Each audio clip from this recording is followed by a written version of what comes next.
Kali ini kita pilih tajuknya pun hebat ya. Gali potensi diri cemerlang di Medan Temuda, di mana taklimat ini akan disampaikan oleh dua orang penceramah yang juga sangat hebat dan juga berpengalaman. Penceramah kita pada hari ini adalah merupakan yang berbahagia Datuk Haji Mansur bin Man, Ahli Suruhanjaya SB, dan juga yang berbahagia Datuk Nur Incun binti Muhammad Saleh, yang juga Ahli Suruhanjaya. Okey, tahu tak Ahli Suruhanjaya ni SB? Tahu tak? Kita tahu kan Ahli Suruhanjaya ini adalah orang golongan yang membuat keputusan tertinggi di SB. Kalau kekuasaan kita panggil Board of Director lah. Dan di mana ahli-ahli Suruhanjaya ini merupakan sosok-sosok ataupun individu yang berpengalaman dalam perkhidmatan awam, dan mereka juga lah yang akan mempengerusikan Temuda. Kalau especially untuk grade 41 dan ke atas, mereka akan menjadi pengerusi kepada panel Temuda. Jadi mereka sangat berkepakaran dan arif tentang selok-belok Temuda. Dan daripada mereka juga lah tuan-tuan dan puan-puan semua boleh dapatkan tips sebanyak mungkin. Kalau nak tanya apa-apa pun boleh tanya. Jangan segan, jangan silu, kerana kalau ada rezeki nanti mereka lah yang akan menemukan tuan-tuan dan puan-puan. Untuk itu tanpa melengahkan masa, majlis dengan segala hormatnya mempersilakan yang berbahagia Datuk Haji Mansur bin Man dan yang berbahagia Datuk Nur Incun binti Muhammad Saleh untuk ke pentas bagi menyampaikan taklimat Gali Potensi Diri Cemerlang di Medan Temuda. Dipersilakan.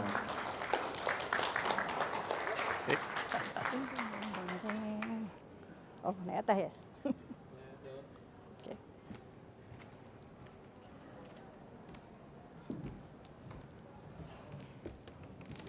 Orang tua kena duduk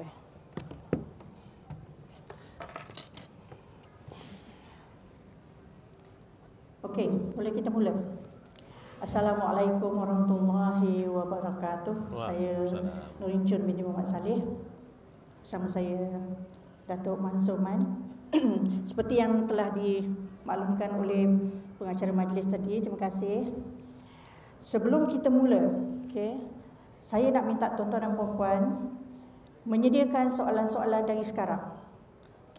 Jangan lepaskan peluang ini, sebab sebenarnya kami ni datang dengan misi serampang dua mata.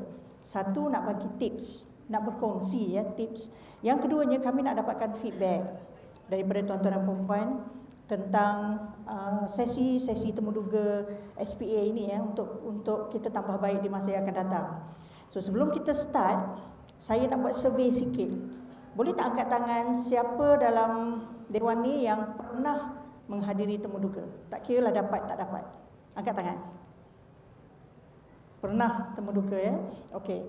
Siapa yang belum pernah temuduga tapi telah pun mengisi SPA 9? Belum pernah dipanggil temuduga? Separuh-paruh. Ada tak yang dah di temuduga dan dah dapat kerja tapi masih datang kat sini? Okey. Mungkin agaknya dia dapat jawatan dalam kumpulan sokongan dan sekarang nak mohon jawatan dalam kumpulan pengurusan dan profesional sebab dia dah ada peningkatan dalam kelayakan akademik dia ya. Okey, ada tak dalam ramai-ramai ini ibu bapa yang mengiringi anak-anak, anak saudara, adik-beradik? Okey, ada ya. Sebab dalam kita memohon pekerjaan ini, seluruh ahli keluarga sebenarnya wajar memberi sokongan lah ya. Jadi kalau ada yang datang tu, jadi mudahlah ya, sama-sama faham. Tadi you all semua dah dengar ceramah tentang prosedur dan sebagainya ya. So sebelum saya mulakan, nanti sekejap lagi saya bagi Datuk Mansur pula. Di kalangan ahli Suruhanjaya ni sebenarnya kami masing-masing mempunyai pengalaman yang ada yang sama, ada yang berbeza-beza. Itu sebab kita ada dua orang ya. Ada setengahnya tu kami sepakat memang kami hadapi perkara ini semasa sesi temuduga. Tapi ada juga kadang-kadang tu ahli Suruhanjaya A menghadapi perkara itu, ahli Suruhanjaya B tak menghadapi perkara itu. Oleh kerana itu kita cuba panggil ahli Suruhanjaya berbeza-beza setiap kali kita bagi tips lah ya, supaya semua orang dapat pengalaman. Tapi yang paling penting ya, saya nak you all sediakan soalan. Apa dia soalan-soalan yang siapa yang pernah temuduga you rasa nak tanya dalam temuduga tapi you segan? Siapa yang tak pernah temuduga you nak tanya perkara-perkara yang you curious sangat nak tahu tapi tak tahu nak tanya kat mana? Atau perkara-perkara yang you rasa you buat waktu temuduga dan you rasa itulah yang menyebabkan you tak dapat, atau perkara-perkara yang you rasa you buat masa temuduga, you rasa you patut dapat, tapi disebabkan calon lantikan tak ramai, you tak dapat. You cuma nak tanya betul ke, tak betul ke, ya. Sebab kami akan cuba bagi perkongsian ini selama 1 jam je. Kami bagi peluang 30 minit untuk you tanya soalan. Tapi kalau you tak ada tanya soalan, saya baliklah, ya. Kami baliklah selepas 1 jam tu, rugilah, ya. Sebab ini peluang yang kami bagi secara ikhlas, untuk kami buka hati kami untuk anda semua. Tanyalah apa yang anda nak tanya. Kalau nak komen pun tak apalah, ada ahli panel tu kan punyalah sombong, tengok mata saya pun tak ada senyum pun, boleh, tak apa. Sebab kami nakkan feedback, ya. Sebab kadang-kadang bila kita dah temuduga sampai ke tahun yang ketiga, ya Datuk Mansur, tahun yang ketiga kan hari-hari jumpa macam tu je, kita dah bagi tahu dalam tips pun tak ikut juga, kita pun dah naik boring, kan. So mungkin senyum tu dah hilang dah, ya. Tapi tak adalah macam tu sebenarnya, ya. Itu yang kami nakkan feedback. Ataupun you all rasa soalan kami tu tak sesuai ke, tak menasabah ke, kan. Ataupun you kata apa mana logiknya soalan you all tanya tak ada kaitan langsung dengan tugas, ya. Okey. So balik kepada itu, ya. Sedia soalan dari sekarang, ya. Bila saya kata soalan, masa untuk soalan je nanti saya expect orang angkat tangan banyak-banyak, ya. Kalau tidak, maknanya sama ada you are not interested, atau kami dah bagi sepenuhnya, atau you tak faham langsung. Okey. Okey. Tujuan seseorang itu mengisi borang SPA 9 untuk mendapat pekerjaan dalam perkhidmatan awam, kan. Bermacam-macam bermacam-macam pekerjaan lah. Dan sebelum seseorang itu dipanggil untuk temuduga, ada tapisan-tapisan yang dia perlu lalui. Of course, yang pertama sekali kelayakan lah. Tadi you dah dengar. Kemudian ada ujian psikometrik, kemudian ada ujian fizikal dan sebagainya. Dan ini semua telah ditapis oleh Urustia di Suruhanjaya Perkhidmatan Awam. So kalau you tak ada kelayakan, kalau dia nak degree dalam psikologi, you tak ada, you tak dapat. Atau degree dalam perhutanan you tak ada, you takkan dipanggil lah, ya. Tapi apabila telah dipanggil temuduga, tuan-tuan dan puan-puan harus bersyukur. Itu dah kira the cream of the process dah tu, ya. Berapa ribu orang yang tak dapat, anda dapat sampai ke temuduga. Jadi gunakan peluang itu sebaik mungkin untuk give your best, ya. So untuk give your best tu, itu yang kami kata you kena gali you punya potensi diri tadi. Macam mana you nak tonjolkan diri anda semua supaya dalam temuduga tu nanti panel akan merasakan, yes, we have to take that fellow, we have to take this girl, we have to take this boy. Okay? Sebab yang datang temuduga tu ramai, nak ambilnya adalah 2 kerat, kadang-kadang 3 orang, kadang-kadang seorang je. Yang datang tu mungkin dalam satu-satu sesi untuk satu-satu panel mungkin ada 100 orang, 1 dalam 100, ya. Atau mungkin kadang-kadang lebih lama daripada itu, ya. Dan anda semua kena faham juga, anda dah isi my resume, kan. Dalam my resume ada segala maklumat tentang you punya degree, you punya diploma, kalau ada sijil ke, lepas tu apa yang you buat masa di sekolah, masa di universiti, aktiviti, persatuan dan sebagainya, you punya maklumat peribadi, semua ada dalam tu. Kita dah baca, kita dah tengok, ya. So itu sebab tadi ada siapa tadi saya dengar dia kata my resume mesti isi dengan lengkap, ya. Sehari sebelum, 2 hari sebelum, 10 minit sebelum temuduga, cek balik my resume, ada tak yang tertinggal, ya. Gunanya kita letak kolom-kolom tu untuk you isi. Ada setengah calon kata saya tak perasan, saya tak rasa. Saya rasa saya dah isi, tapi bila saya tengok tak ada. Semak balik. Sebelum you masuk bilik temuduga tu pun masih boleh semak, masih boleh kemas kini, ya, dengan syarat sistem is on lah. Tapi eloknya semak sebelum itulah, ya. Pastikan segala yang patut diisi tu isi, ya. Dan dalam temuduga kita nak tengok orangnya. Tadi kita tengok dokumennya, kita tengok gambarnya, ya. Kadang-kadang dalam gambar kan tak handsome langsung, bila keluar amboi handsomenya budak ni, ya. Atau yang perempuan tu apa dia comel, siapa yang ada Datuk Mansur mungkin dia nak cari menantu kot, ya. So itu kadang-kadang ditanya, kalau dia tanya lebih soalan-soalan peribadi tu kan, adalah tu udang sebalik batu, kan. Tapi rasanya anak dia semua dah kahwin kot. Okey, so kita nak tengok personality. Tadi kan you jawab kan, personality tu orangnya macam mana ni. So bermakna soalan yang kami tanya tu nak mengorek personality you tau, bukan saja-saja soalan. Kadang-kadang kami provoke you. Adakah awak ni orang yang cepat marah? Orang yang cepat cepat panik, ya, tidak bersabar dan sebagainya. Okey, saya berhenti dulu kat sini. Kita akan cerita, mungkin Datuk Mansur boleh ceritakan nanti jenis-jenis calon yang biasanya datang tu temuduga ya, kategori calon tu. Kemudian mungkin apa yang kita nak nilai dalam calon-calon tersebut. Saya jemput Datuk Mansur. Bismillahirrahmanirrahim. Assalamualaikum warahmatullahi taala wabarakatuh. Terima kasih Datuk Nur Incun, nama Datuk Nur Incun. Tapi bukan orang Sabah, bukan orang Sarawak, orang Semenanjung. Okey, saya Mansur Man, nama ringkas saja. Kadang-kadang kawan-kawan panggil Mansur Man, ingat satu nama, sebenarnya Mansur bin Man. Kalau saya pergi overseas tu, dia panggil Mr. Man. Kat overseas kan dia panggil nama akhir kan. Okey, balik pada yang seperti mana yang Datuk Incun dah cerita tadi. Kita sebagai panel temuduga ni biasanya kita akan melihat bagi calon-calon yang datang di temuduga ni, kebanyakan calon yang dah melepasi peperiksaan. Calon ni semua dah layak, dah layak belaka. Cuma kita mempunyai pos yang limited. Jadi that's why kita membuat satu proses temuduga untuk kita menilai, mencari calon yang terbaik di kalangan yang baik. Calon yang terbaik di kalangan yang dah baik itu semua datang ni semua dah bagus belaka dah. Jadi proses kita ni itulah macam Datuk Incun cerita tadi, kita kena melalui, kita tengok dari segi personality. Personality is very important. Ke penampilan awal tu yang orang kata bila panel tengok, oh okey, itu penampilan awal, very important. Sebab ada juga calon yang saya pernah temuduga, datang dia bawa beg dia tu macam dah berbulu-bulu habis dah. Jadi saya tengok, macam mana you ni sebagai calon, tunjuklah satu. Kalau bawa beg yang tak cantik pun tapi yang elok pada pandangan. Itu saya tengok, oh calon ni memang dari segi penampilan dia, dari segi pakaian, very important. Kadang-kadang dia pakai baju tu colourful. Kalau pakai coat bagi lelaki, pakai coat yang warna gelap lah. Kalau dia baju dalam tu patutnya warna yang cerah. Tak semestinya putih. Jadi warna hijau muda ataupun yang muda-muda lah. Ini tak macam terang. Jadi penampilan dia tak sesuai lah untuk kita nak buat pengambilan di peringkat, terutama sekali di peringkat pengurusan lah. Di peringkat grade 41. Grade 41 ni kita panggil pengurusan dan profesional. Jadi kebanyakan ahli Suruhanjaya ni kita terlibat di peringkat grade 41 dan ke atas lah.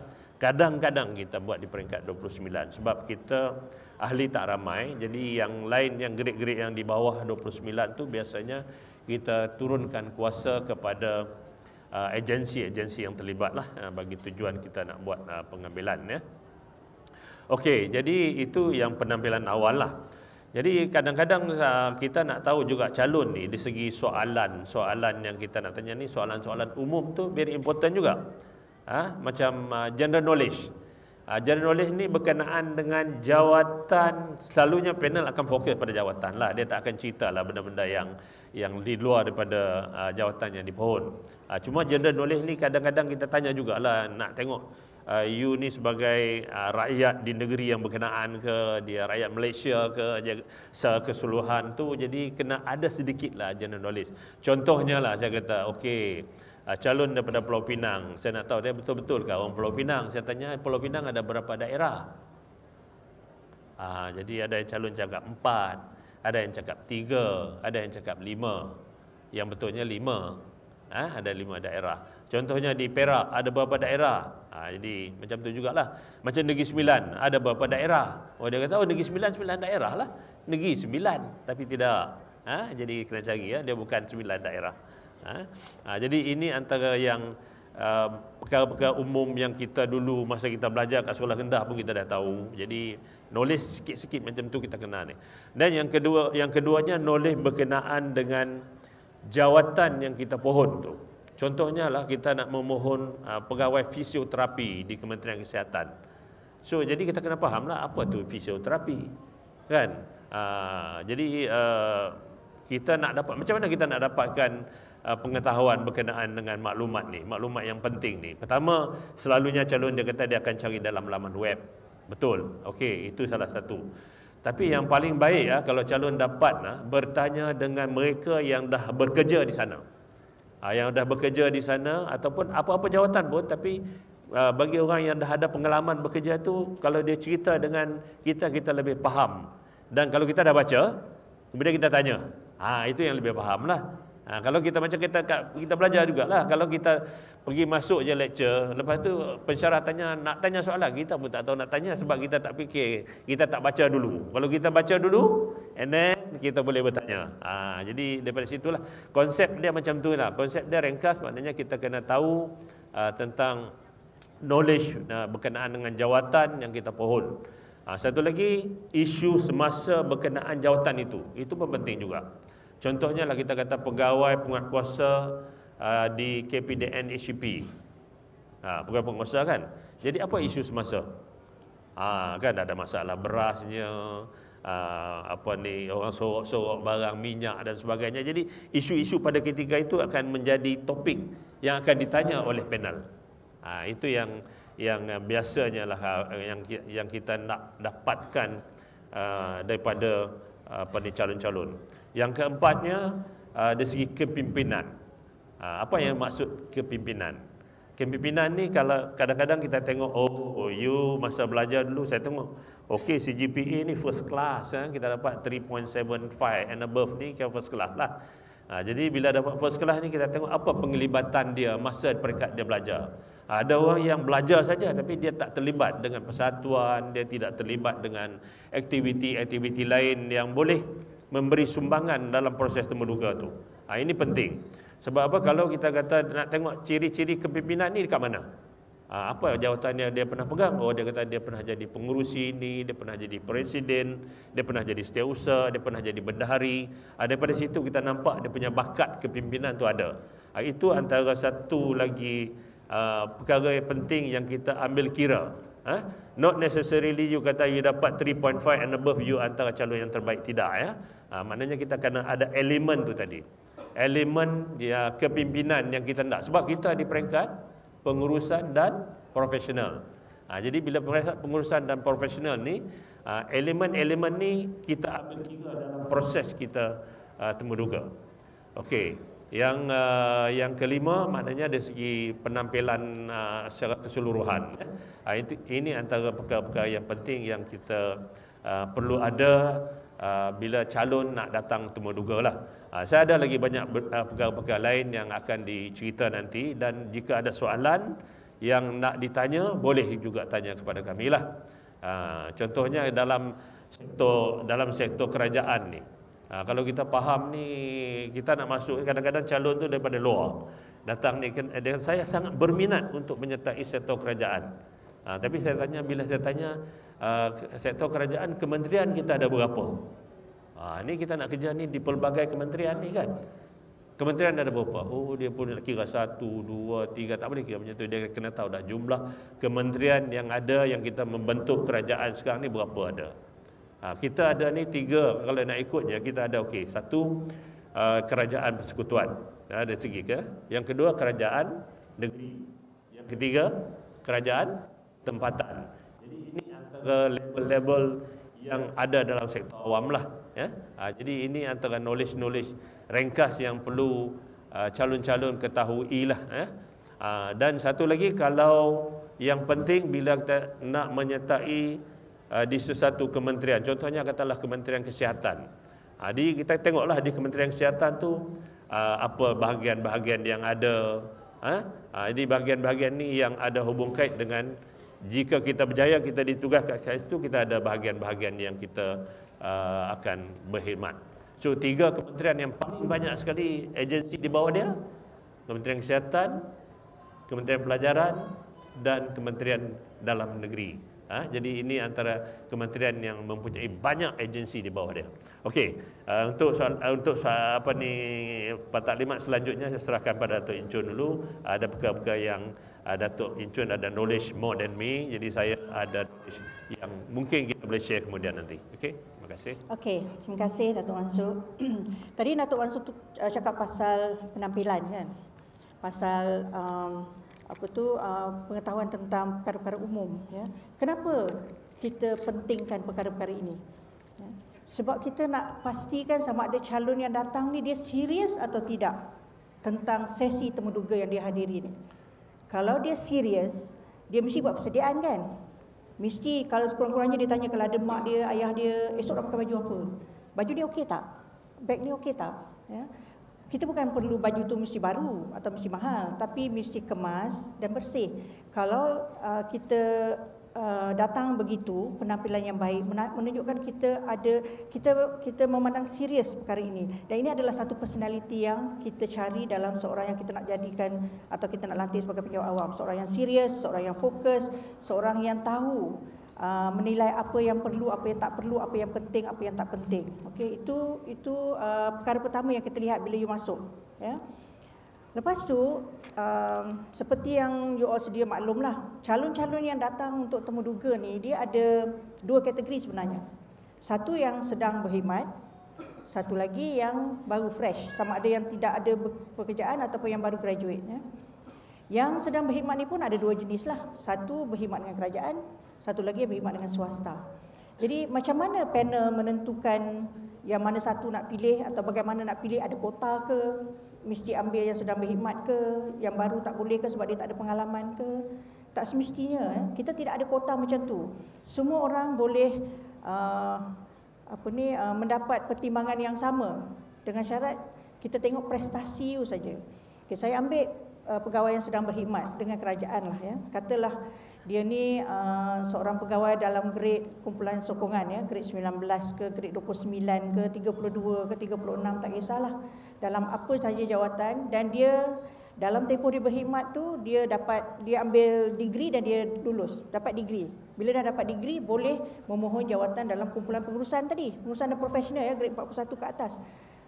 Kalau dia sedang berkhidmat dalam, tak kisahlah, pegawai bomba ke, pegawai dekat kesihatan ke, pendidikan ke, perhutanan ke, bila dia masuk temuduga, panel akan expect dia tahu segala-galanya tentang jawatan itu. Sebab dia dah duduk dalam tu dah, cuma grade dia je rendah, ya. So kita akan expect dia bukan hanya memaklumkan tentang apa kerja yang dibuat, ya. Apa yang dibuat tu kita tak penting sangat.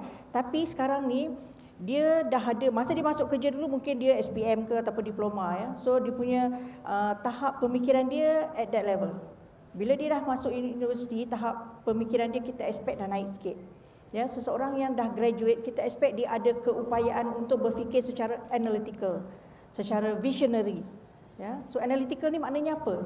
Bila dia menjawab sesuatu soalan, dia kena kupas soalan jawapan tu. Saya bagi satu contoh yang simple aja, ya. Katalah, tapi ini bukan orang yang bekerja lah. Oh, yang ini is not a good example. Okey, katalah tadi penguatkuasa KPDN, kan, Kementerian Perdagangan Dalam Negeri.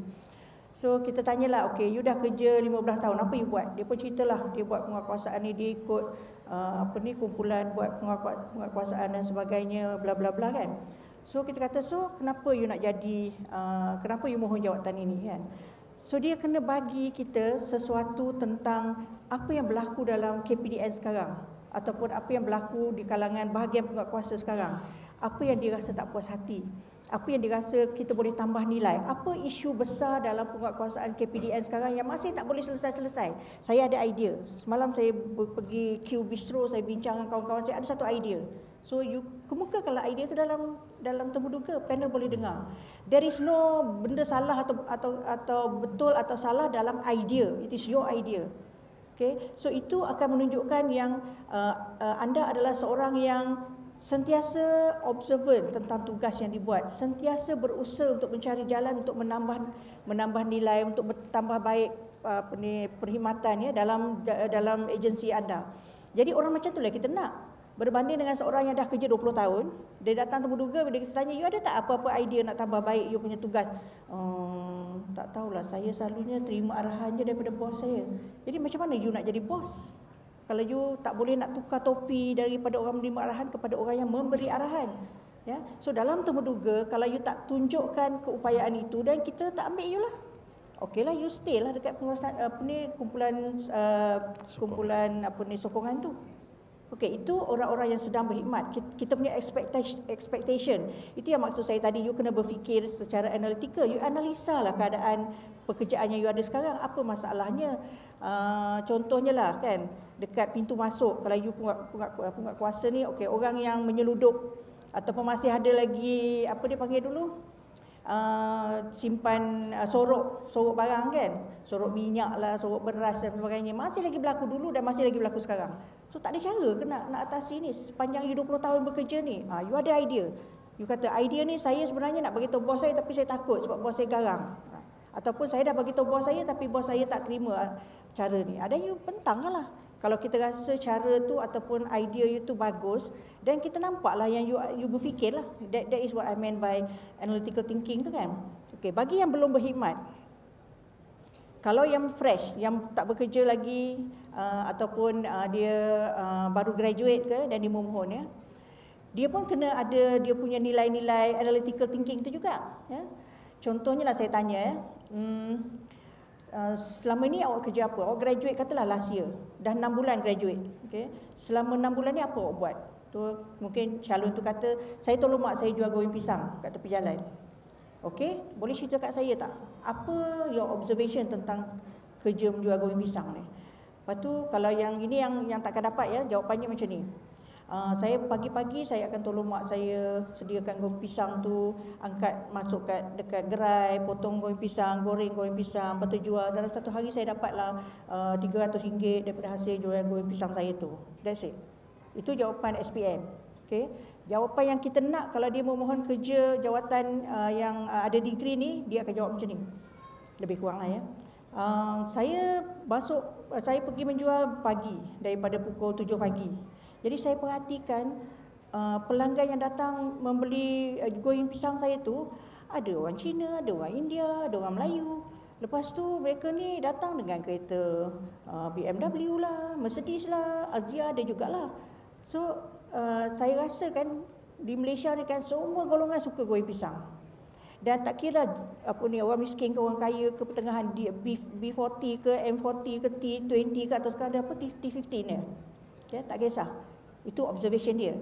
So dia kata, saya rasa mungkin dia orang ni kan dia ada dua senario lah. Mungkin dia orang ni tak reti nak goreng pisang, tak jumpa pisang nak goreng. Ketiganya memang malas nak menggoreng pisang lah. Ya, ataupun tak ada masa nak menggoreng pisang. So dia ada analisa, dia kupas jawapan dia tu. Dia tidak hanya bagi pesir saja. Okey, so adalah analisa ini saya bagi a very simple analysis lah ya. So dalam soalan-soalan yang kita tanya tu, kalau you ada bagi yang itu, kita nampak you punya keupayaan untuk berfikir, untuk menambah baik. Jadi bila you jadi bos nanti, bila you jadi ketua, Brain 41 nak akan jadi ketua lah, satu bahagian yang kecil mula-mula ya. So adalah kita nampak potensi untuk anda melaksanakan tugas tu. Kan daripada orang yang dah kerja 20 tahun, tapi ataupun orang yang baru keluar tapi dia tidak berfikir ke arah itu. Jadi jenuhlah orang yang nak jadi anak buah dia itu nanti kan. Bukannya bos yang mengarah dia yang kena suruh bos. Okey, bos buat ni bos. Bos buat ni bos. Kita tak nak orang macam tu. Sebab kita ada pilihan. Calon ramai. Buat apa kita nak pilih orang yang tidak ada kualiti diri yang bagus? Ya, bukan kita nak bagi hanya sebab kita suka muka dia yang handsome tadi ke, yang lawa tadi ke? Tidak. Itu bonus. Ya, itu bonus. Okey, tadi saya bercakap tentang orang yang bekerja di syarikat swasta ya. Sebab kadang-kadang calon yang datang yang sedang berkhidmat di syarikat swasta, dia nak sangat masuk kerajaan. Kita tanya dah berapa lama kerja kat swasta ni? Dia kata dia dah kerja katalah 5 tahun ke 8 tahun ke. Gaji dah berapa? Gaji dah 5,000 dan 6,000. Buat apa nak masuk kerajaan? Sebab dalam kerajaan ni ada stability dia kata. Jadi tak apa dan kita tak mudah kena buang kerja ke. Tak betul, ya. Dalam kerajaan pun boleh dibuang kerja atas alasan as simple as tak hadir bertugas. Kalau tak hadir bertugas lama pun boleh dibuang kerja ya. So ada that element of dibuang kerja tu. Macam private sector juga, cuma tidaklah semudah itu ya. Tetapi yang isu saya adalah, katalah anda dah bekerja 5 tahun ke 8 tahun, gaji dah 5,000. Bila masuk kerja kerajaan, biasanya lah ya, grade 41 ni, your salary akan mula daripada 2,500. Campurlah, bolehlah dapat dekat-dekat nak 3,000 kot. Nak capai 6,000, 5,000, 6,000 tu mungkin you kena kerja 5 tahun ke, lebih daripada itu ke. Dan kalau nak naik pangkat setengahnya tu, you kena kerja 10 tahun ke, 15 tahun baru boleh naik pangkat. Okay. So sekarang ni memang you kata, oh saya tak kisah gaji saya 2,000 lebih tu, saya okey je. Sekarang memanglah okey. You bujang lagi, duduk rumah mak. Ya, paling-paling pun you naik MRT, bayar apa ni, kos MRT untuk pergi kerja. Jadi you punya komitmen kewangan tidak besar ya. Tapi you picture yourself 10 years down the line sebagai pegawai kumpulan whatever tadi, grade 41 tadi. Dah 10 tahun kerja kan, gaji baru nak capai-capai 4,000 kan. Lepas tu perbelanjaan dah 4,500 dah. Dah kahwin pula masa tu. Dapat isteri yang memang suka membeli belah. Walaupun dekat pasar, kalau you beli belah di pasar, dia ada beza antara beli ikan saja dengan beli daging saja, dengan beli ayam saja, dengan beli segala-galanya. Kan? So itu kena fikir tu. Nanti saya takut 10 years down the line bila anda bekerja dengan kerajaan, anda terfikir, kalau saya stay dekat private dulu kan gaji saya mungkin dah lebih pada ini dah. Lepas tu you tengok pula kawan-kawan you yang tak dapat kerja kerajaan ni, dia dah daripada Axia tu dah naik. Lepas Axia kereta apa? Whatever lah kan, kereta yang lebih besar. Tapi Axia bagus. Okey. Dan kalau dia berlaku macam tu, yang kita takutnya adalah akan hilang you punya passion terhadap tugas tu. You akan jadi, you mulalah kan, mula memonting ke, you mula tidak beri sepenuh perhatian. So itu sebab kita tanya dalam temuduga. Kadang-kadang saya tanya, berapa gaji yang awak dapat sekarang? So ada calon yang kata itu private, kata. Saya nak tahu je supaya saya boleh menilai peribadi awak ni. Dan kebanyakan akan kata duit tu, money is not important, dia kata. Mana boleh money is not important? Money is very important. Cumanya you kena pandai berbelanja mengikut kemampuan, kan? So kalau you kerja dengan kerajaan, you kena macam itulah, berbelanja mengikut kemampuan. You want that atau you nak berbelanja lebih? Nak berbelanja lebih, you kerja kat private sector. Sebab biasanya private sector, you work hard, you earn more. Biasanya lah kan? Tapi of course you have to strive juga, you have to work hard. Dalam kerajaan, you have to work harder, but you get whatever kerajaan bagilah. Harder than private sector, because ekspektasi rakyat kan untuk perkhidmatan.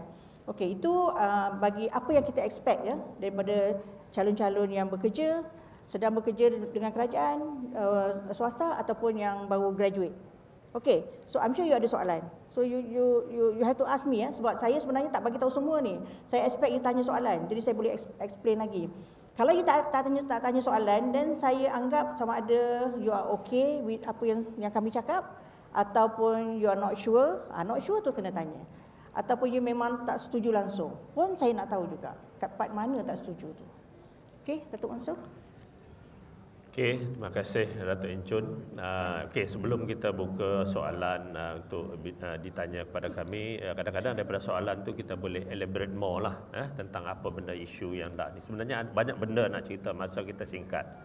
Okey, satu lagi saya nak cerita ni tentang apa soalan-soalan yang kadang-kadang calon ni dia ada yang menangis kan, towards the end menangis, tak boleh, jangan menangis. Itu satu. Yang kedua, calon kadang-kadang dia overconfident. Bila overconfident ni dia kadang-kadang dia punya cakap tu lebih sampai panel nak cakap pun tak ada masa. Panel nak masuk slot pun tak boleh. So dia punya cakap tu dia kena kontrol juga walaupun dia banyak knowledge, tetapi knowledge tu you kena tunggu bila panel tanya you cerita seadanya. Jangan pandai-pandai pula bagi cerita yang bukan-bukan. Kadang-kadang panel pun tengok ini lebih lain macam ni, ada macam tu. Okey. Tapi soalan yang jangan ditanya yang yang jangan diberitahu kepada panel pun. Katalah contohnya saya ni dah 5 kali dah temuduga tak berjaya lagi, dia kata. Ini kali kelima saya datang ni, kalau boleh ni bagilah peluang saya, dia kata. Adakah kita akan memberi peluang dia macam tu? Tidak, kita akan menilai secara keseluruhan. Lebih baik jangan bagi tahu, katalah you dah datang beberapa kali temuduga. Kadang-kadang kita ada record pun ada dalam tu, tapi kita kadang-kadang panel tak tengok. Tapi bila you cerita, katalah you datang dah 4 kali tak berjaya, jadi mesti ada something yang tak kena. Kenapa you tidak berjaya? Jadi you kena memperbaiki diri, you kena improve daripada masa ke semasa dalam proses temuduga. You kena tengok balik, boleh tengoklah rakan-rakan yang dapat ni apa punca yang dia dapat. Itu pun antara isu jugalah. Kadang-kadang dia bagi tahu dah 5 kali. Jadi antara satu isu yang kita kata elakkanlah daripada meminta panel pertimbangkanlah saya. Sebenarnya kita nak timbangkan bagi calon yang datang tu seboleh mungkin, yang sebaiknya kita akan pertimbangkan berdasarkan jumlah jawatan yang ada lah. Kadang-kadang calon yang datang tu banyak yang berpotensi, tapi pos yang ada limited. Itu pun menjadi kesukaran pada panel untuk kita memilih dia.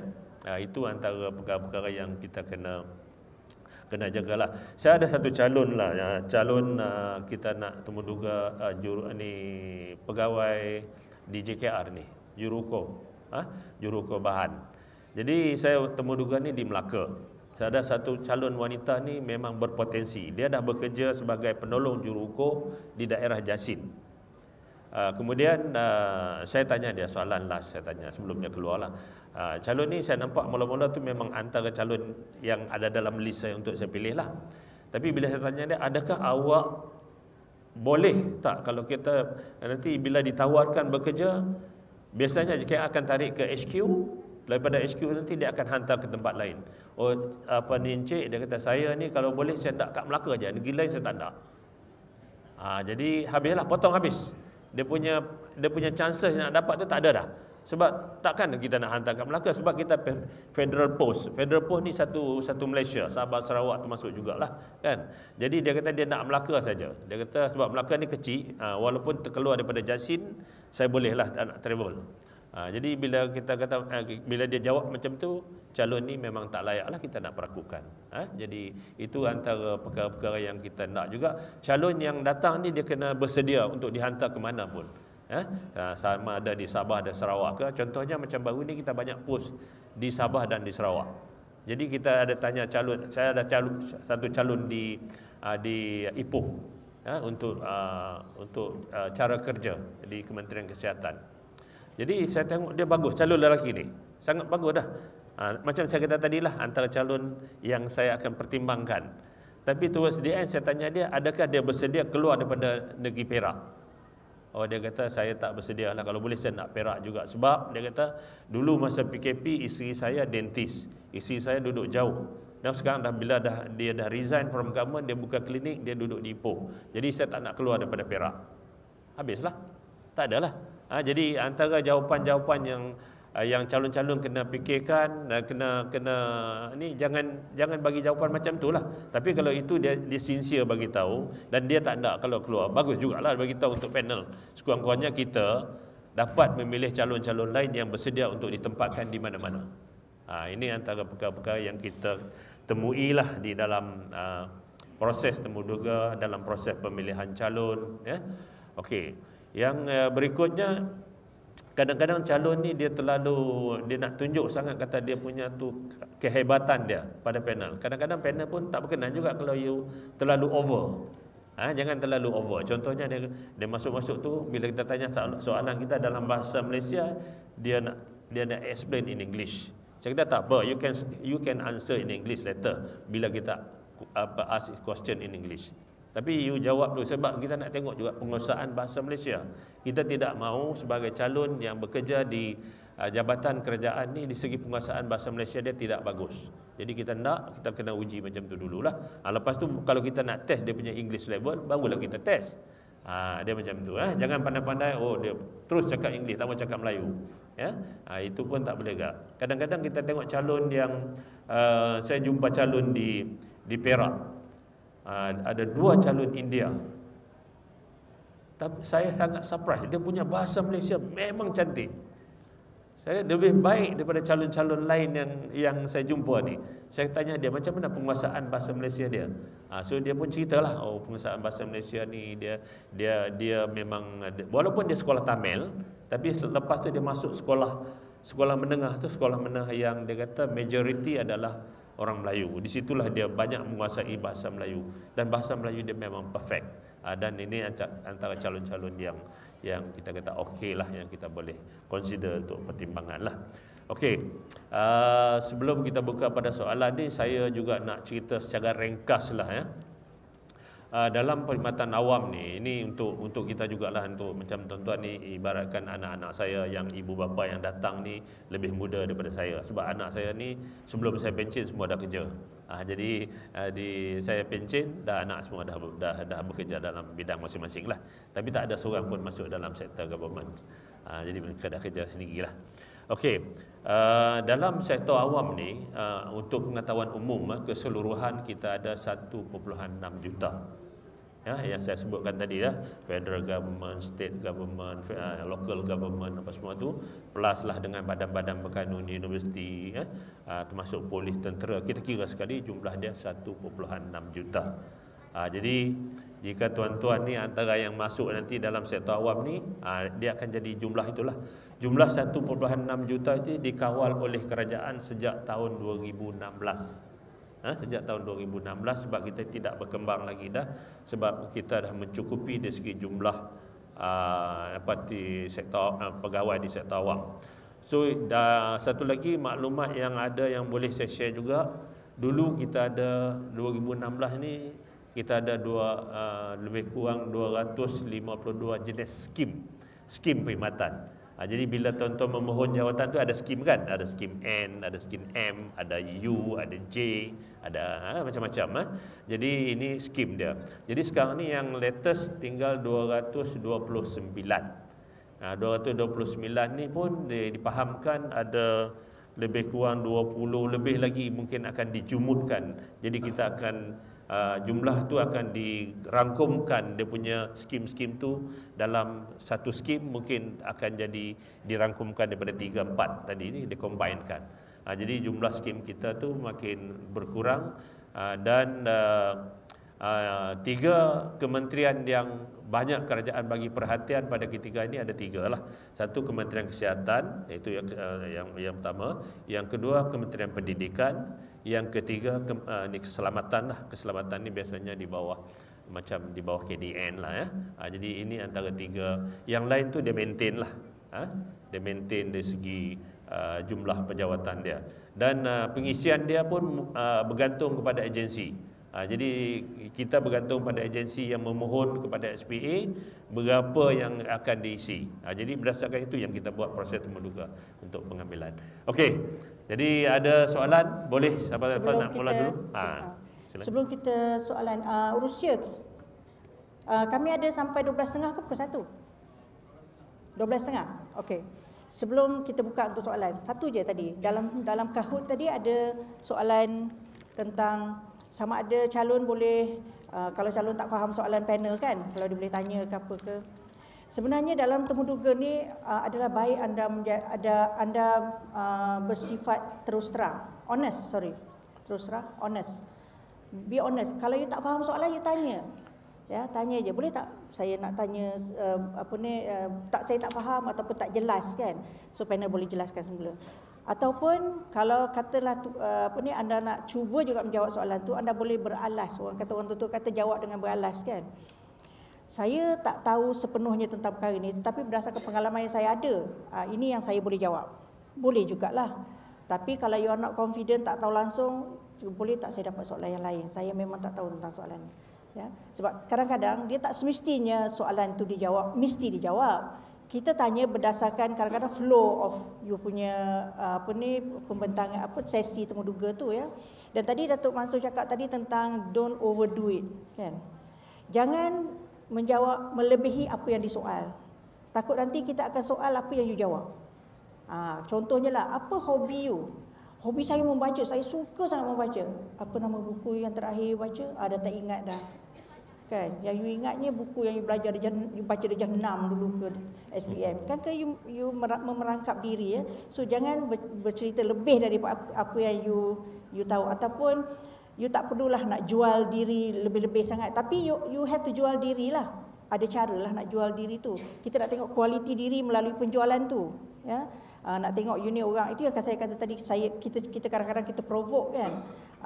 Yang terutama yang pasal gaji tu lah, saya suka provoke yang tu. Saya kata, sekarang ni you bujang lagi boleh lah you cakap duit tak cukup duit. Okey kan, duduk dengan mak you, nanti you kahwin dapat bini yang handbag dia mesti tak boleh Charles and Keith, mesti nak apa benda Allah saya pun tak tahu sebab saya tak beli mahal sangat. Lepas tu dia kata tak, saya okey sekarang ni.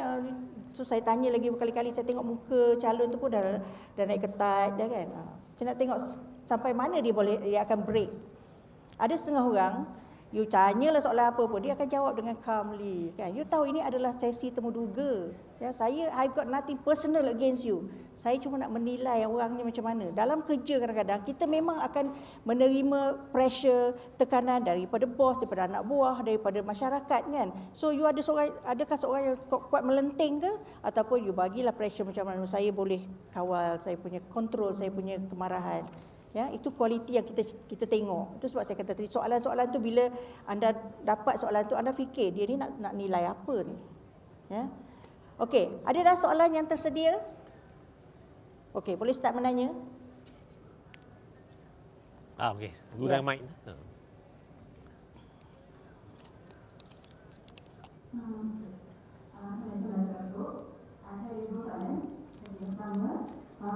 Adakah mindset lebih berpeluang untuk diterapkan untuk duduk dalam dua-dua mengambil kira faktor mungkin dia dalam dua-dua lebih okey dan mungkin dan sebagainya. Dan kedua, saya tertanya sebab jawapan ini pelbagai. Adakah ada sebarang efek kalau calon itu menolak surat diterima untuk jawatan itu? Dia menolak jawatan itu. Dia menolak apa tak? Diterima. Dia berjaya lah. Mungkin dia kena blacklist ke? Dia menolak tawaran tu. Dia macam tak boleh teruskan ke penempatan yang lain ke. Jadi soalannya? Maksudnya, adakah ada sebarang efek, adakah dia akan di blacklist oleh SPA untuk beberapa tahun ke, tak boleh nak mohon lagi ke jawatan tu. Oh, ada blacklist lah maknanya.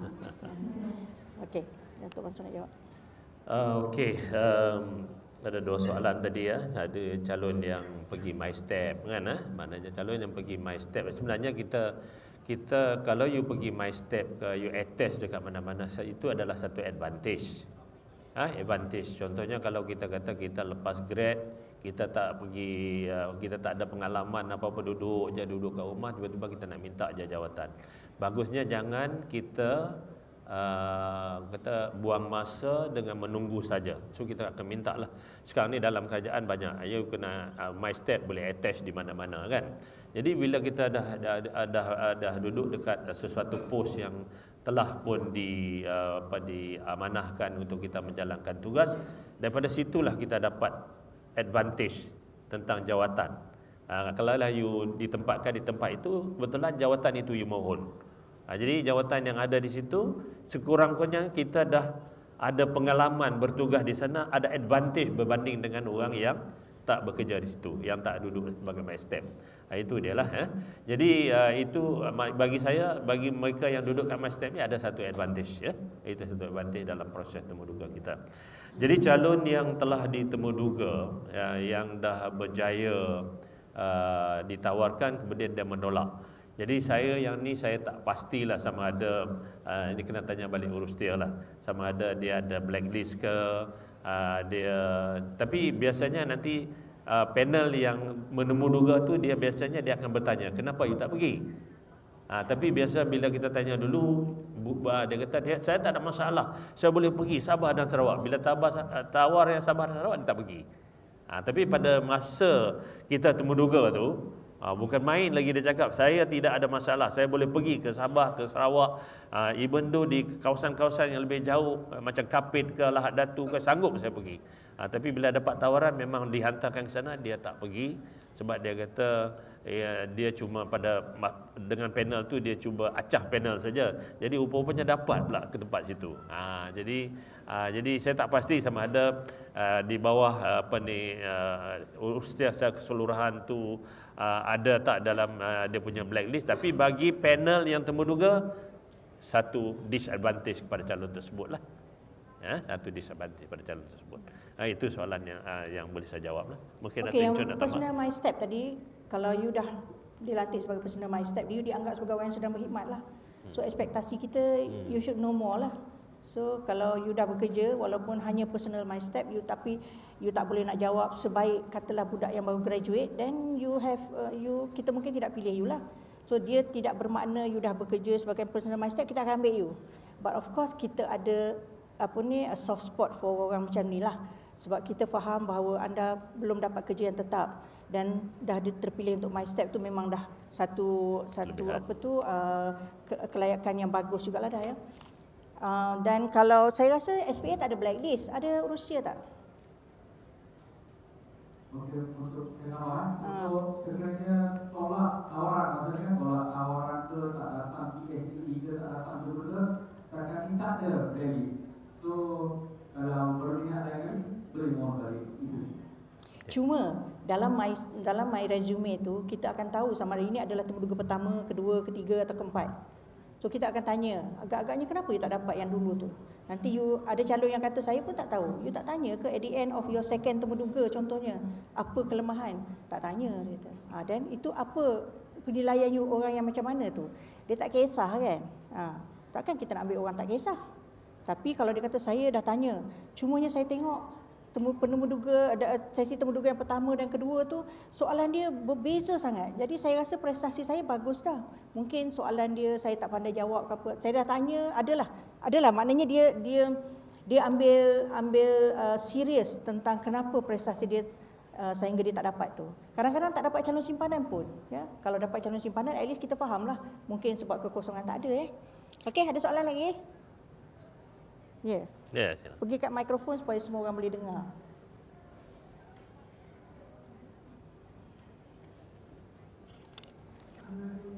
Waalaikumsalam. Soalan saya, soalan apa antara soalan yang penting yang temuduga tanya, macam menentukan keputusan interview tu, layak ke tak dia punya candidate tu. Soalan kedua, saya banyak tengok tips dekat YouTube, dekat podcast SPA macam tu, saya tengok tips dia kata daripada para temuduga kan, dia kata kalau boleh jangan jawab pendek, kena banyak bercakap. Tapi saya tak pasti jawapan macam mana yang penemuduga suka. Saya boleh menerangkan. Okey, dia macam saya kata tadilah, dia bila kita menjawab soalan, soalan yang ditanya tu you jawab mengikut apa yang panel tanya. Tapi macam saya kata tadi ada satu, jangan terlalu over. Kadang-kadang dia over tu dia over explain benda-benda lain. Jadi itu yang saya kata over. Jadi dia bilang over tu, panel tak suka yang terlalu over tu. Maknanya bila kita tanya soalan tu you kena jawab lah. Tapi kadang-kadang calon tu dia tak dapat nak menjawab soalan tu. Jadi disadvantage untuk dia lah. Tapi kalau dia jawab dengan cantik, dengan tertib, tidak gagap. Ada calon pula dia masuk tu dia nervous. Bila dia nervous tu dia kata tadi dia dah baca semua, habis lupa dia cakap. Pun ada juga calon macam tu. Jadi kita kena tenang. That's why saya punya, mungkin Datuk Encun ada sedikit berbeza. Kalau saya, bila calon masuk tu saya nak tenangkan calon tu, saya akan katalah you cerita sikitlah tentang your family background. Jadi takkanlah family background pun tak boleh nak cerita. Kita nak bagi dia supaya dia dapat balik rentak nak bercakap tu. Dia okey, saya dalam keluarga anak ketiga, bapa saya kerja sini dah pencen, sekarang ni duduk kat kampung, jadi saya ada 5 beradik. Okeylah, lebih kurang dia cerita secara ringkas tu, nak bagi tujuan dia tu bukan apa, nak bagi dia boleh berbicara, bercakap dalam proses temuduga. Itu antara panel yang akan tanya soalan lah untuk membantu calon. Lepas tu barulah kita pergi pada soalan-soalan yang berkaitan dengan jawatan yang dipohon. Itu yang paling penting sekali. Bila kita memohon jawatan tu, kita kena ada knowledge berkenaan dengan jawatan tu. Kita tengok dalam laman web, kita boleh bertanya dengan orang yang dah bekerja di jabatan yang berkenaan. Itu lebih baik sebab dia ada lagi lebih detail yang dia boleh explain pada kita antara perkara-perkara yang dilaksanakan. Itu kalau kita tengok dari segi cara bertulis cantik, tapi di sebalik di belakang sana tu ada masalah. Jadi bila kita bertanya dengan mereka yang dah bekerja, dia tahu oh ini antara masalahnya. Dia kata kita tak cukup staff. Jadi contohnya dekat Kementerian Kesihatan, kita patient terlalu ramai sekarang. Jadi orang sekarang ni orang suka pergi hospital kerajaan berbanding nak pergi klinik. Jadi calon makin pesakit makin ramai, jadi kita kerja sampai tak cukup untuk kita nak waktu rehat kita jugalah. Jadi itu antara perkara-perkara yang kita boleh dapat daripada orang yang pernah bertugas di jabatan yang berkenaan lah. Ya. Okey, kalau ada Datuk Encun nak tambah? Soalan pertama tadi saya tak berapa dapat. Apa you kata? Soalan pertama tadi. Soalan yang pertama.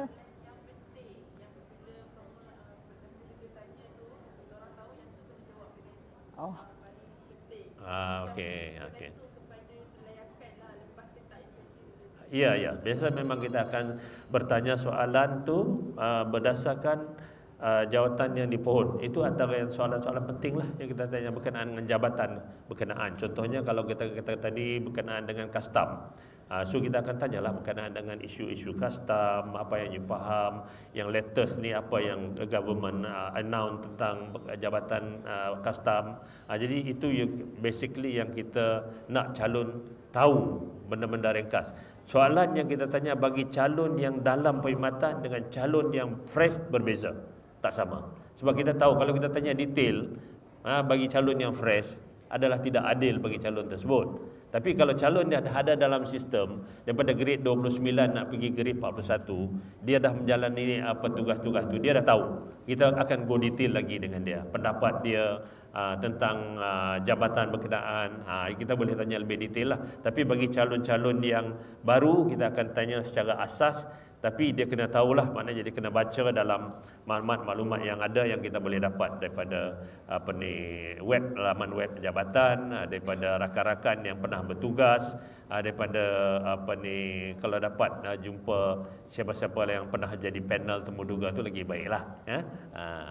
Okey, cuma kita tak ada buat lepas ni Datuk Incun nak buka satu tempat untuk kursus ke, mana tahu. Okey, silakan. Okey, tadi bila kita bercakap tentang sama ada kita nak bercakap banyak ke bercakap sikit kan, kita tahu setiap calon kita akan bagi masa antara 25 ke 30 minit seorang. Jadi you kena agaklah, kita ada 2 panel. Kalau you seorang je bercakap dah 10 minit, so tinggal lagi 20 minit kan. So nanti you baru bercakap yang 10 minit you bercakap tu baru bercerita tentang perkara-perkara asas saja, belum lagi bercakap tentang substance. Jadi you kena berfikir macam itulah bila masa you nak kena concentrate on soalan yang jawapan you kena bercakap banyak. Jawapan yang cakap banyak ataupun yang penting adalah soalan yang berkait dengan jawatan macam yang Datuk Mansur kata tadi. Dan saya punya tips lah, katalah anda memohon jawatan yang anda punya kelulusan tu dia lari sikit daripada keperluan jawatan kan. So anda cari apa subjek yang you ambil dalam kursus selama 3 tahun ke 4 tahun di universiti tu yang relevan kepada tugas. Contohlah, katalah pegawai penguatkuasa.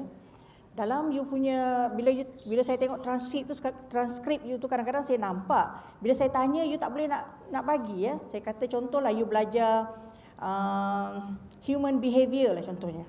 Ya. Dalam you punya subjek yang ambil. So saya tanya, mula-mula saya tanya secara general saja dengan harapan you all akan tangkap ya. Saya tanya ada tak apa-apa perkara yang you belajar, ilmu yang you belajar dalam masa universiti tadi yang boleh diguna pakai dalam tugas sebagai pegawai penguatkuasa. Dia tak boleh nak fikir apa. Lepas tu saya kata saya nampak dalam tu you belajar human behavior. Tak boleh guna ke yang tu? Dan baru dia terbuka. Dia kata actually kita boleh baca body language contohnya. Contohlah kita pergi buat operasi ya. Dia kata kalau saya ada ilmu body language, saya tengok tuan kedai tu cara dia berdiri, cara dia bercakap, cara mata dia mana, saya tahu dah dia ni ada something yang dia sorok ke apa. Jadi itu adalah satu tambah nilai kepada tim operasi tadi. So bolehlah itu kata pandai dia ni guna ilmu dia tu kan. So you kadang-kadang you kena cari apa yang you belajar, ilmu yang you belajar selama di universiti tu yang relevan kepada tugas. So you kena tahu tugas apa. You kena tahu subjek apa. Kalau kadang-kadang kita tanya kan, subjek degree yang you ambil ni kan kami rasa macam tak sesuai untuk tugas ni. Lepas tu you kata memang degree tu secara keseluruhannya tak sesuai, tapi ada subjek-subjek dalam tu yang saya rasa relevan untuk tugas ni. Okey, so itu cara you nak memenangi hati panel, nak menunjukkan yang awak ni ada potensi dalam diri tau. Awak tengok secara perkara-perkara secara terperinci. Okey, saya harap menjawab soalan. Okey, ada lagi? Kita ada soalan. Kita ada 7 minit lagi. Adakah masa untuk interview mempengaruhi keputusan saya itu?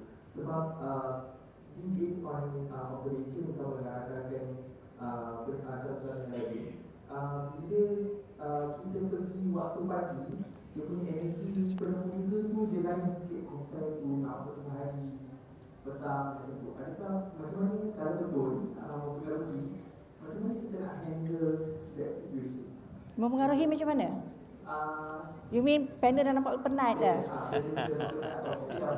Okay. You have to keep it, you have to keep it interesting lah. Cara jawapan you kan, apa yang you bagi, kalau you bagi, kita tanya, you dah kerja 10 tahun kan, boleh cerita sikit apa you kerja? Saya jaga lesen, hari-hari saya duduk dekat kaunter saya tu, saya terimalah ada 100 lesen, kadang 200 lesen, saya chop, lepas tu saya ambil tu, saya pergi. Dia cerita berbetim tau. Lepas tu saya bagi pada bos saya, lepas tu saya ambil balik kat meja saya, lepas tu saya tengok kan. Tu macam tu saya bertidur dengar walaupun calon yang pertama kan. So you cerita macam saya kata tadi, analyze you punya, kupas you punya jawapan tu. Jadi penceritaan you tu kita nampak you punya thinking you tu yang akan buat keep us alive walaupun dah pukul 1. Okey, sebab dia something new yang datang daripada you tau. Orang lain tak ada. Kalau ada pagi selalunya kita ada, katalah satu hari kita ada 15 calon. 12 calon lah. 15 tu kadang-kadang tak datang semua pun. Katalah 12 calon. You calon yang ke-12 kan. So kalau orang yang calon yang pertama sampai yang ke-11 tu cakap benda yang sama je kan. So kita nak pilih siapa benda yang sama je. Tapi you calon yang terakhir pukul 1 dah ni. Tapi you keluar dengan idea you. Kita bangun balik tu. Ya. Jika kita baca plan strategik Kementerian Pendidikan, banyak yang menekankan tentang unsur-unsur elemen semua manusia yang cakap pengalaman semua manusia, kepakaran dan seterusnya. Tapi kita compare cross-check dengan direktif kementerian tersebut, banyak yang kosong. Tapi SPA tidak mengambil kekosongan tersebut. Macam mana ini arah tersebut? Adakah memang betul ada dasar yang menekankan supaya tak boleh penuhkan kekosongan tersebut? Pengisian. Okey, saya nak cerita sikitlah. Yang ni kebetulan soalan ditanya tentang pengisian di jabatan-jabatan kerajaan. Jadi pada tahun sebab saya yang terlibat secara langsung jugalah masa tahun 2016 lah tahun 2016. Jadi untuk makluman ni Datuk Incun dengan saya ni kami pernah bekerja di Jabatan Perkhidmatan Awam. Jadi saya dalam tempoh 35 tahun bertugas di sektor awam, 23 tahun di Jabatan Perkhidmatan Awam. Jadi memanglah dari segi dasar-dasar ni Jabatan Perkhidmatan Awam lah yang mengontrol dasar dari segi sekular dan sebagainya. Jadi kita tengok balik tadi dari segi pengisian, kalau kita tengok dalam jawatan-jawatan di setiap struktur organisasi, kadang-kadang kita nampak ada kosong, tak diisi dan sebagainya. Jadi bukan tak ada keperluan, tapi basically ada keperluan, tapi kita tengok dalam keperluan tu mana priority. Kadang-kadang di dalam jabatan tu dia akan tentukan priority, sebab kita pengisian kita bukanlah 100%. Dia bergantung pada agensi. Tadi saya kata tadi yang paling penting kesihatan, yang kedua pendidikan, yang ketiga keselamatan. Jadi tiga agensi ni biasanya pengisian dia hampir 100%. Tetapi bagi agensi yang kita nampak sekarang ni dia kurang dari segi keperluan dia tu disebabkan perubahan dari segi teknologi contohnya kan. Kalau kita tengok jabatan pengangkutan jalan, kalau dulu semua kita nak renew road tax kita pergi kaunter. Tapi sekarang ni kita boleh buat online. Kita boleh pergi pejabat pos, lebih mudah kan. Walaupun pejabat pos cas kita RM1 ke? Kan RM2 saya tak pasti. Tapi saya suka pergi pejabat pos, lebih mudah. Dekat dengan rumah kita, tak payah nak ada isu parking. Jadi elemen pengurangan staf di jabatan pengangkutan jalan tu dah ada. Dari segi keperluan tu tak ada, dah kurang. Jadi benda tu juga berlaku di agensi-agensi lain. Jadi bila kata dia akan menentukan prioriti dia dekat mana. Kalau dia kata prioriti dia dalam banyak-banyak bahagian, prioriti dia lebih kepada contohnya keselamatan. Dia akan fokus kat situ dalam bidang keselamatan ataupun penguasaan. Jadi dia akan bawa ke situ. Sebab tujuan untuk pengisian pos-pos kosong itu dia kena melalui JPA, Jabatan Perkhidmatan Awam. Kemudian Jabatan Perkhidmatan Awam ni akan deal dengan Kementerian Kewangan sebab dia nak tengok dari segi bajet. Bajet keseluruhan di setiap agensi yang terlibat. Jadi bila bajet dia ada mencukupi untuk tujuan dia nak bayar salary dan sebagainya, yang tu dia akan consider sebab atas keperluan yang mendesak. Jadi kelulusan daripada JPA bersama dengan Kementerian Kewangan. Contohnya Kalau jabatan yang sedang berkembang, dia nak memohon jawatan tambahan, dia kena pergi kepada Jabatan Perkhidmatan Awam bahagian perjawatan dan pembangunan organisasi. Dekat situ tu dia akan mohon lah. Contohnya untuk agensi penguatkuasaan yang sedang berkembang macam KPDN, HCP tadi, dia memerlukan banyak staf tambahan bagi maksud untuk buat operasi dan sebagainya. Jadi dia pun memohon. Bila memohon tu katalah dia memohon tambahan 50 jawatan. Tetapi not necessarily dia akan diluluskan 50 jawatan sebab JPA akan panggil datang berbincang. Kita JPA kena tahu juga, dia kena tahu keperluan dia. So, okey, kita akan tanya satu, keperluan you kat mana, degi mana. So, kita terima selidik-selidik, bila kita dah tanya dengan dia, berbincang secara detail, dia kata dalam 35 jawatan saja yang kita tengok ada keperluan mendesak. The rest 15 lagi itu tidak perlu diisi. Jadi, perakuan kita akan bagi 35 jawatan. Subjek itu kelulusan daripada Kementerian Kewangan berdasarkan bajet yang telah ditentukan di setiap agensi yang berkenaan. Jadi itu secara ringkas yang boleh saya share berdasarkan pengalaman saya bertugas di Jabatan Perkhidmatan Awam lah. Basically, dia tertakluk kepada kemampuan kerajaan untuk membayar gaji dan emolumen orang yang dilantik tu. Okay? Saya bagi you satu contoh lah. Katalah saya nak beli kereta, saya nak sangat pakai Proton X90. Okey. Tapi saya hanya mampu X50. So saya beli X50 dululah, simpan dulu X90 tu sehingga saya sampai satu tahap saya dah mampu baru saya beli X90. Macam tu jugalah dengan jabatan-jabatan kerajaan.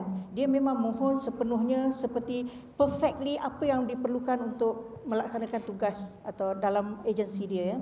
Tetapi dengan jawatan yang diluluskan oleh JPA tadi, mengambil kira keperluan kemampuan kewangan yang diberitahu oleh Kementerian Kewangan, setakat ini saja pun boleh jalan dah.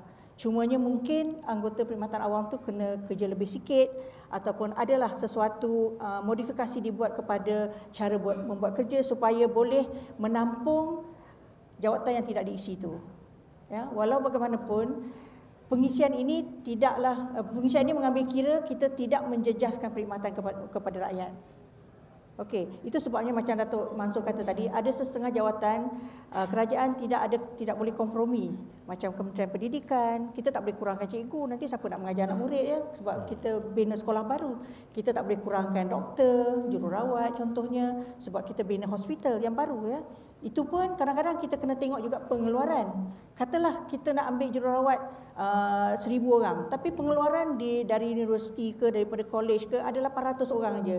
So buat apa kita nak ambil 1,000 orang sebab yang datang temuduga untuk 800 orang aja. Okey, itu pun diambil kira jugalah. Ataupun yang menjaga keselamatan, polis, tentera ya, kita tak boleh kata kita tak cukup duit lah nak bayar gaji polis, so kita kurangkan polis, tak boleh juga. So itu kita bagi keutamaan. Oleh kerana itu jawatan-jawatan lain menjadi dia kena ada pengorbanan sedikit lah. Okey, kita dah terlebih 2 minit.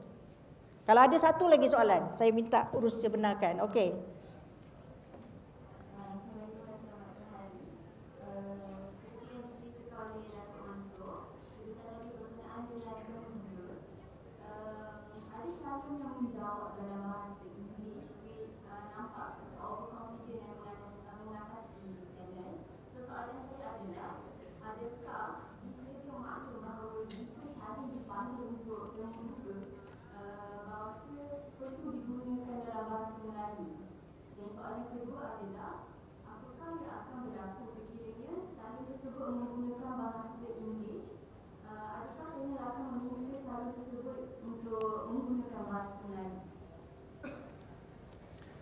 Okey,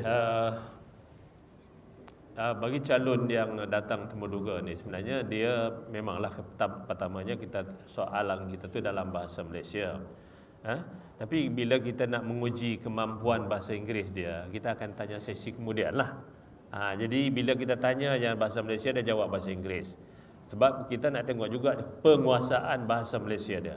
Sebab kalau dia tak boleh jawab dengan baik dalam bahasa Malaysia, jadi kita nak tempatkan dia di jabatan kerajaan nanti ni, dia akan bergaul dengan pegawai-pegawai yang lain, termasuk juga dengan customer, dengan pelanggan. Itu very important. Tapi ada juga jawatan yang kita hendak dia kena ada kelebihan penguasaan bahasa Inggeris. Sebab contohnya pegawai di Kementerian Kesihatan contohnya lah yang banyak deal dengan doktor-doktor dengan apa semua ni, dia kena ada sikit kelebihan dari segi penguasaan bahasa Inggeris. Kita akan test di situ juga. Jadi biasanya kalau you boleh mahir pun dalam bahasa Inggeris, tak apa, bila tanya dalam soalan bahasa Melayu, you jawab dalam bahasa Melayu. Tetapi dia kadang-kadang calon kata, okey, boleh tak saya jawab ni in bahasa dan juga in English? Boleh, tidak ada masalah. You boleh campur. Kadang-kadang dia fluent dalam cara nak menjawab dalam bahasa Inggeris berbanding dalam bahasa Melayu. Boleh. Tetapi dia minta kebenaran dulu daripada panel, ya. Okey. Okey. Okey. Okey, ada lagi soalan? Soalan satu lagi. Okey, last. Waalaikumsalam, ya. Tak dengar. Sekejap. Dia tengok tu mungkin bateri ke. Ada, okey, kedap.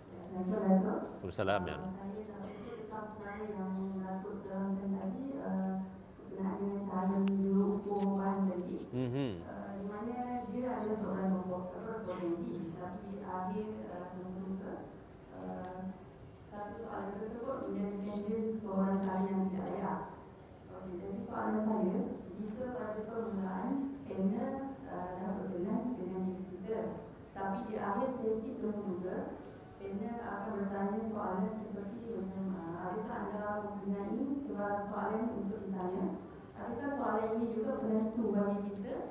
Jika kita menjawab tiada soalan, adakah terus dikategorikan cara yang tidak layak? Terima kasih.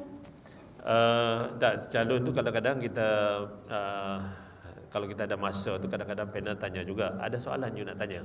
Kadang-kadang tanya. Kalau tak ada tak apalah, okey. Tapi kalau ada boleh tanya. Tapi tanya tu kadang-kadang you kena juga jangan tanya yang memerangkap diri sendiri. Ada juga soalan yang calon tanya, oh dia memerangkap diri dia. Jadi daripada situ panel kata, oh calon ni sebenarnya bagus, bila dia tanya soalan ni kita pun drop sikit dia punya tu. Jadi itu satu. Jadi yang you tanya tadi yang calon juruukur tu. Juruukur tu saya tanya, bukan dia tanya. Saya tanya sebab saya nak tahu dari segi kesediaan dia. Sebab dia contohnya macam baru ni saya temuduga untuk jawatan banyak di Sarawak dan di Sabah. Ya. Jadi kalau calon-calon yang tu dah diberitahu oleh jabatan, majoriti calon kita akan hantar ke sana. Jadi that's why kita kena tanya. Kalau dia tak bersedia, no point kita pilih dia. Rugilah calon-calon yang layak yang lain kita tak pilih. Jadi walaupun dia the best calon tu, macam saya kata dekat Ipoh tadi tu, tapi dia tak sanggup, dia sendiri tu terang dia kata kalau di luar daripada Perak saya tak nak. Kalau dia tak nak, Perak pun susah lah, maknanya ada Johor, ada nak pergi tempat lain. Ni Sabah Sarawak lagilah dia tak nak kan. Jadi itu satu, dia berterus terang pun bagus jugalah, sebab dia kata kalau dia dapat offer pergi ke tempat yang lebih jauh, so dia tak nak lah.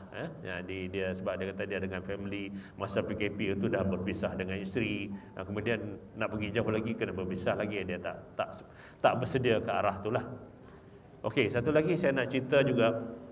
Belum ada satu lagi. Kalau calon yang bagus ni, saya ada satu calon yang saya temuduga untuk jawatan pegawai penguatkuasa KPDN HEP. So saya temuduga dia memang calon ni very good from Putrajaya. Orang Putrajaya ni hebat-hebat juga ya. Jadi saya pun okeylah. Saya memang dia antara calon yang saya peraku. Kemudian bila saya interview lagi satu jawatan custom, saya pun jumpalah, tapi saya tak kenal sangatlah sebab kita dah banyak calon. Dia pun cerita, calon ni bagus. Bila saya semak balik, rupanya calon yang bagus ni sama calon yang saya temuduga untuk jawatan KPDN HEP. Maknanya calon tu kalau bagus tu, dia pergi kat mana pun dia bagus. Jadi kita ingat tu maknanya kita kena maintain. Jadi last sekali tak bolehlah nak offer dua-dua kan, dia offer satu sajalah. Jadi dia calon yang bagus. Untuk custom pun layak, untuk KPDN HEP pun layak. Okey. Okey, bagi kami lah sebenarnya menemuduga ni kita nak bagi keadilan kepada calon juga. Sebab kita tahu, you all pun tahu kan, bukan semua akan terpilih. Sekurang-kurangnya di akhir temuduga tu kita bagi peluang anda bertanya kalau ada kelemahan ataupun kekuatan diri sendiri yang panel boleh bagi tahu. Sekurang-kurangnya kalau tak dapat kali ini, kalau pergi temuduga kedua, dan kita bolehlah perbaiki diri. Dan kita nak supaya calon ada kepuasan dalam menjawab dalam sesi tu. Kita tak nak nanti dia balik dia kata panel ni tak tanya soalan yang saya boleh jawab. Dia tanya soalan yang saya tak boleh jawab contohnya. Kan saya ada sesuatu yang saya nak cakap. Dah akhir tu kita bagi peluang tu you cakap lah. Kalau you tak nak bertanya soalan, you boleh bercakap tentang sesuatu. Selalunya kita tanya, ada tak apa-apa soalan you nak tanya atau apa-apa lagi yang you nak cakap. Masa itulah you cakap. Tapi you kena ingatlah, itu dah waktu injury dah tu. Janganlah bercakap sampai 10 minit. Cakaplah 1 minit, 2 minit. Tapi kena susun ayat tu betul-betul cakap benda-benda yang betul-betul ada point dia lah. Okey. Saya rasa itu saja masa yang kita ada. Kalau ada soalan apa-apa, I'm sure urus dia boleh jawab melalui Facebook ke ya. Mana ada urus dia ni. You boleh tanya ataupun you boleh email kepada SPA dan kita boleh jawab secara bertulis ya.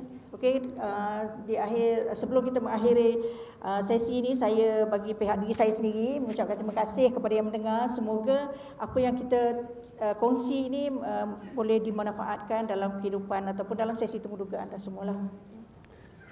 Okey, saya pun begitu juga. Saya bagi yang dapat hadir pada hari ini, itu tip-tip yang kita dapat share bersama. Yang boleh digunakan jika anak-anak semualah ni, pakai anak-anak ni yang akan hadir temu duga, dan tip itu boleh digunakan dan boleh kita improvekan lagi daripada masa ke semasa lah ya. Jadi sebarang kekurangan daripada saya minta maaf ya. Jadi di atas penjelasan ni diharap akan membantu anak-anak semua untuk inilah terus berjaya dalam kejayaan lah ya. Okey, terima kasih. Assalamualaikum warahmatullahi taala wabarakatuh. Waalaikumsalam warahmatullahi wabarakatuh. Kami buat kedua-dua